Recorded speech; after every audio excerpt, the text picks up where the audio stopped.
ഞാനുണ്ട് കൂടെ. ഇന്നൊരു ഗുജറാത്തി സ്ട്രീറ്റ് എക്സ്പ്ലോർ വ്ലോഗാണ്. ഗുജറാത്തി സ്ട്രീറ്റിനൊരു സ്പെഷ്യാലിറ്റി ഉണ്ട്.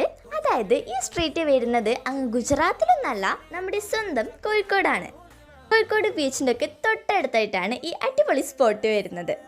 മേ ബി ഈ ഗുജറാത്തി സ്ട്രീറ്റിനെ പറ്റി കുറേ ആൾക്കാർക്കൊക്കെ അറിയാണ്ടാവും, എന്നാലും അറിയാത്ത ചിലരൊക്കെ കാണില്ലേ.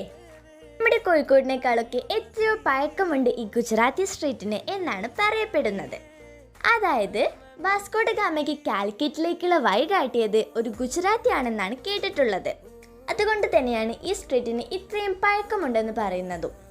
ഗുജറാത്തി സ്ട്രീറ്റ് ഫുള്ളായിട്ടൊന്നും എനിക്ക് എക്സ്പ്ലോർ ചെയ്യാൻ പറ്റിയില്ല, എന്നാലും കുറച്ചൊക്കെ ഞാൻ പോയി കണ്ടിട്ടുണ്ട്. അതിൽ എനിക്ക് ഏറ്റവും ഇഷ്ടപ്പെട്ട ഒരു സ്ഥലമാണ് ഈ Gudam antique store. Antique store മാത്രമല്ല, ടീ ഷോപ്പും കൂടിയാണ്. ഫാമിലിയും ഫ്രണ്ട്സൊക്കെ വന്ന് കുറേ കിട്ടിലെ ഫോട്ടോസ് എടുക്കാൻ പറ്റിയ ഒരു സ്പോട്ടാണിത്.